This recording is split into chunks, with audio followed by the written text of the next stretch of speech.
From Wish TV and the All Indiana Podcast Network, this is the News 8 Daily 8 Podcast with Wish TV's Kylie Conway. A Wish TV News 8 update. Hi, this is Kylie Conway, and this is your News 8 Daily 8 for Friday, January 21st. As far as the weather, we're not going to go up very much from where we started in the teens this morning. We do have some cloud cover. It's going to work in some sunshine for our Friday, but nothing's really going to help us climb very high in the temperatures. We're going to get to the mid to upper 20s. And this morning, a woman is in critical condition after an early morning crash. Police say that the woman was driving a little too fast on the near north side of Indianapolis, and it was on Central at 19th Street. They say she ran into several parked vehicles. Her car eventually ended up in somebody's front yard. Our mobile news tracker was there at the scene, and officials told Kevin Rotterman that the roof had to be cut off to free the driver, and then she was taken to the hospital. And a garage fire is under control after a close call with some propane tanks. Indianapolis Fire said that when crews got there, there were flames, smoke, black smoke just billowing out of the building.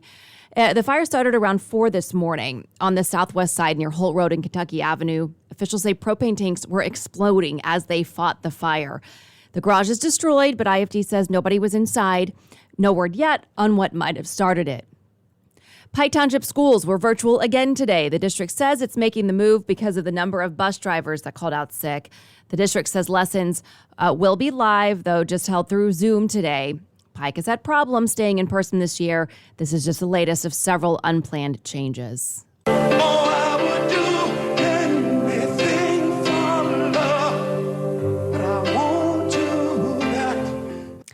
An epic voice is silent. Loaf has died. The news broke overnight. Born Michael Lee Adele, Loaf carved out a truly unique career through a booming voice and an outsized presence. His 1977 album, Bat Out of Hell, is an all-time bestseller, and his singles Paradise by the Dashboard Light and I Do Anything for Love are sing-along classics. He also acted in dozens of roles in a 50-year career. He survived several health scares in recent years. A post on his official Facebook page this morning says his wife, 2 daughters, and close friends were with him when he died. It doesn't mention the cause of his death, but TMZ is reporting as of this morning that he had battled a serious case of COVID in the last days. New vaccination rules for truck drivers, nurses, and other workers coming into the country to do essential work. They'll have to be vaccinated whether they arrive by land, air, or sea. The Department of Homeland Security says the rule starts tomorrow. This means anyone entering the U.S., despite how, must show proof like air travelers already do. DHS said that this would happen this month when it opened U.S. borders to fully vaccinated people from Canada and Mexico in November. A new study is reiterating that COVID-19 vaccines do not negatively affect fertility in men or women. Researchers at the American Journal of Epidemiology looked at more than 2,000 women and some of their male partners. They found couples in the study had slightly lower chances of conception if the man had been infected with COVID within the last 60 days. The findings indicate that male infection can cause a short-term decline in fertility, offering another potential reason to get vaccinated. And there is now only one antibody treatment that the National Institutes of Health is recommending to treat COVID, eliminating Lilly's drug from the lineup. Researchers say both Lilly's and Regeneron's treatments lost effectiveness against the Omicron variant, which is now the dominant strain in the United States. The institute says GlaxoSmithKline Pharmaceuticals is producing the one treatment that is still effective against the variant. And here in Indiana, backers of tax cuts say that they're closer to leaving extra cash in your pocket. News 8's Garrett Berquist explains how it would work. This would cost the state a little more than $1 billion by 2026. The bill's supporters say this is the largest tax cut in the state's history. Much of that comes from a state income tax cut to an even 3%.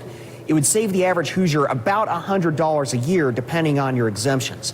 Supporters say this puts money back in the hands of those who need it, but critics argue that $1 billion is money the state could use elsewhere. Even pay off the debt. It will help pay off some of the debt that we have within the state of Indiana.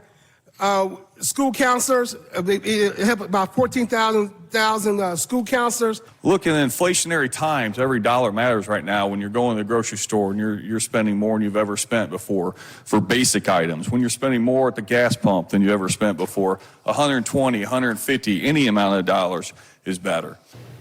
The bill also incorporates one of Governor Eric Holcomb's priorities. That's a reduction in the state's minimum personal property tax for businesses. It now heads to the Senate. At the State House, Garrett Bergquist, Wish TV, wishtv.com, and follow us on Facebook. And to the U.S. Senate, Senator Joe Manchin says in order to pass parts of the Build Back Better plan, Congress will have to start from scratch.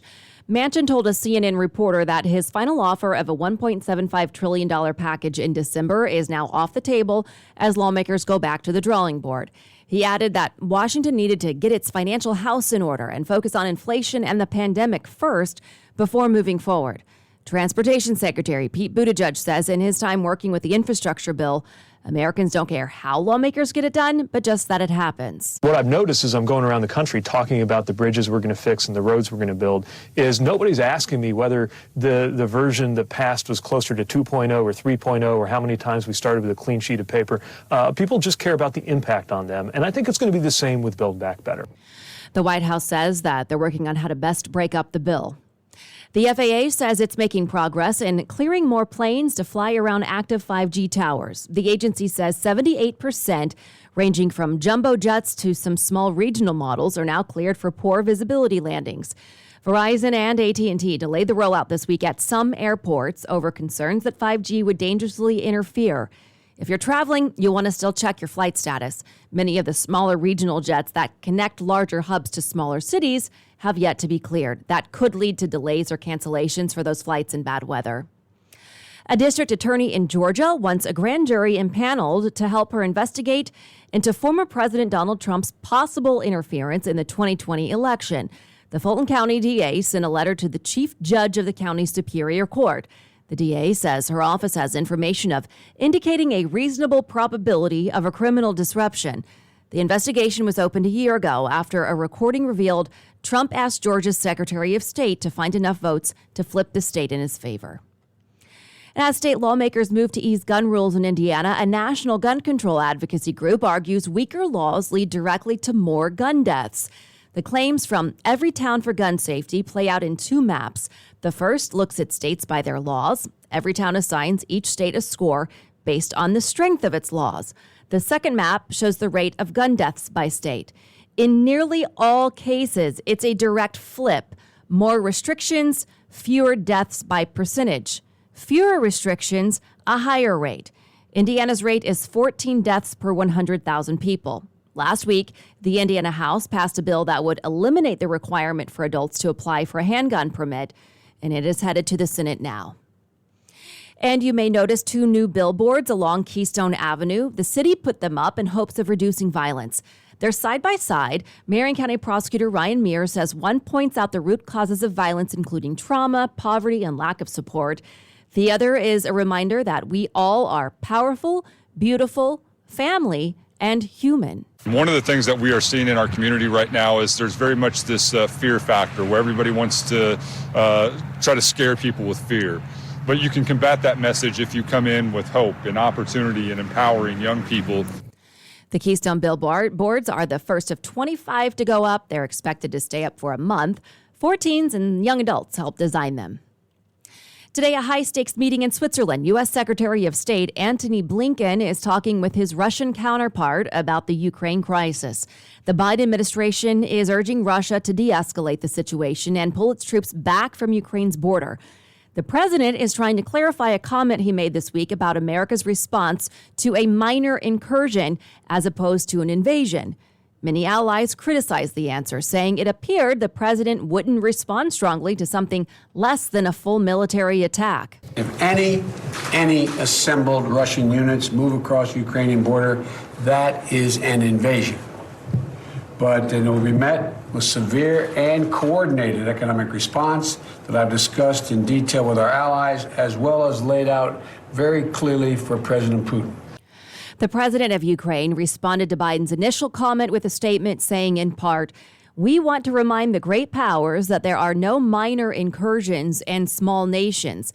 just as there are no minor casualties and little grief from the loss of loved ones. A quarter of Americans are not moving enough. The CDC updated its map of the country's inactivity levels.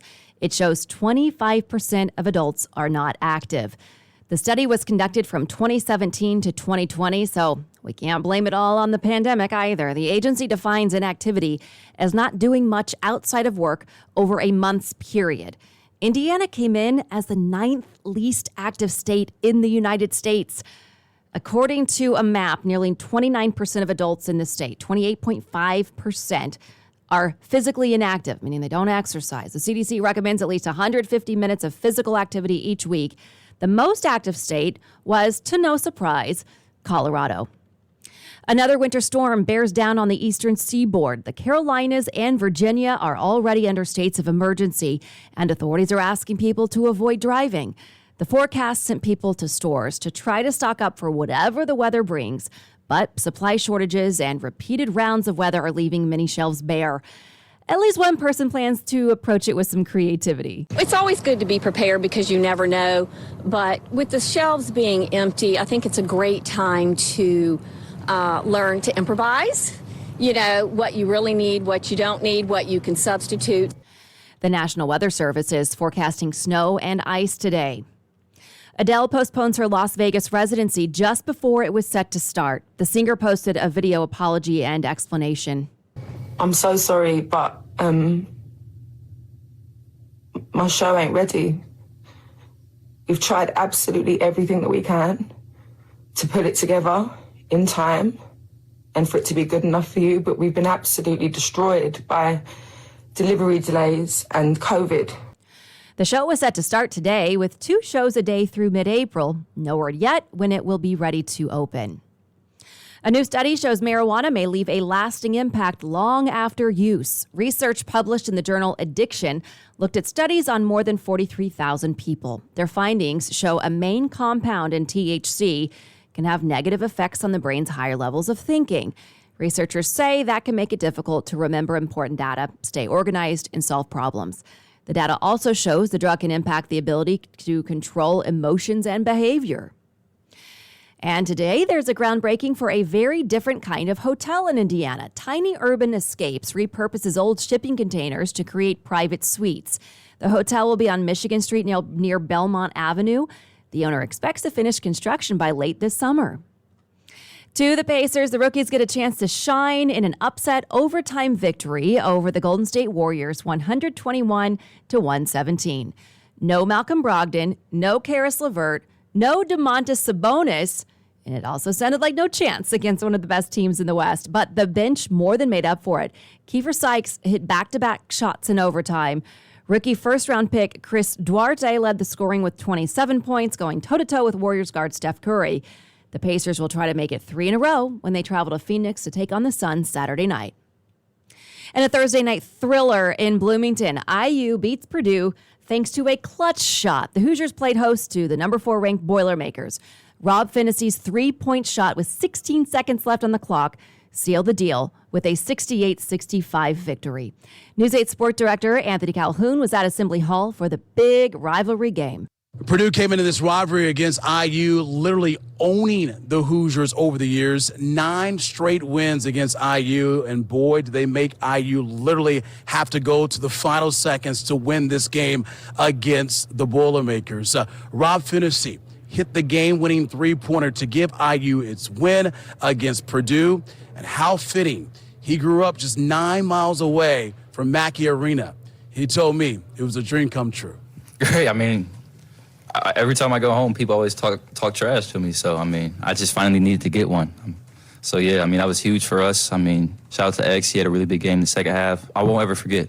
I mean, just these fans, they've supported me through everything. So I just want to say thank you for the crowd tonight was huge. That really boosted us. But, yeah, that moment is a moment I will never forget. Man, it's all about these guys, these 17 guys that wear the uniform. It's not about me. But, you know, when anytime you can beat Purdue, and they feel the same about us, and it's been a while since we've beaten them. It's special. It was those guys that in that locker room that got it done. I couldn't be more proud of a team, boy. The played their hearts out tonight. It's really Rob Finnessy. I mean, I thought he was great. You know, he made shots. He didn't turn the basketball over. He got steals. He had 17 in that first half, and he rises up and takes that shot. But big time shot. You know, I got to give him credit. I had confidence, and I had confidence on the one I took, and my leg was bothering me all game. Even before the game, I didn't even know if I could really play because of my groin. But you know, it just sucks losing. And as you can see, the IU fans made their presence known here on the court as they rushed the floor after the game. And why not? Because it has been a long time since the Hoosiers have knocked off the Boilermakers. 2016, last time IU got a win against Purdue. Speaking of Purdue, the Boilermakers, ranked 4th in the country, they'll get set to try to turn things around when they play host to Northwestern coming up on Sunday at Mackey Arena. Anthony Calhoun, Wish TV, wishtv.com, and be sure to follow us on Facebook. It is the 100th annual Indianapolis Home Show opens its doors. Organizers say you can see the latest decorating, landscaping, construction, and remodeling ideas. The Home Show runs through January 30th at the Indiana State Fairgrounds West Pavilion and Expo Hall. Monday to Saturday, it opens at 10 in the morning and closes at 8. It closes at 5 on Sundays. Tickets are $15 for adults and $3 for children 6 to 12. And tomorrow on Daybreak, you need to tune in. We're going to take you inside the Home Show. You can see all the new stuff. Kroger is looking to add more people to its curbside grocery team. 2 stores in Hamilton County are hosting hiring fairs, looking to fill 50 positions. The first is in Fishers at the 116th and Cumberland location. The second is at the store on South Rangeline Road in Carmel. Both events run from 1 to 5 this afternoon. And finally, bigger than basketball. The coach and star player of Bishop Chittard's team are playing for more than an impressive winning streak. Our Charlie Clifford shares the story that led to the pair discovering one of the game's greatest gifts. It's just a deflection. Get that still. This is Bishop Chittard's Kenny Roseman. Let's get after it. Here we go. Family on 3. Family on 3. 1, 2, 3. Family. By day, an Indianapolis public school teacher. At night, Chittard's first-year head basketball coach. You got the green light, son. Have fun. Have fun. Their star guard, his oldest son, AJ. I'm probably harder on him than anybody else. But at the end of the day, when we walk out of those double doors, tell him I love him. Coach Roseman's biggest break came nearly 2 decades ago, meeting Misty, an instant match. It's kind of a Disney story again, if you want to talk about that, but she was the cheerleading coach, I was the freshman coach, that's how we met. Together, the 2 lifelong educators and their 2 sons were always in a gym until an unexpected call 1 year ago this coming week. She was not feeling well, and she went and got a COVID test, came back negative, so she went and got checked out that Thursday. And so the Friday that we played rebuff, I'm here watching AJ. At the middle of the first quarter, my youngest, Ethan, calls me and says, Mom can't breathe. Paramedics discovered Misty, just 47, suffering complications from pneumonia. She passed on the way to the hospital, and it hurts. Kenny was left with 2 teenage boys. Come on, get after that! In basketball, behind incredible support from the Chittard community, he officially took over as head coach this season. Game 1, a win, followed by another, and now, what is the best start in school history. 13-0 start to this season. Something tells me this just isn't one big coincidence. Yeah, 13-0.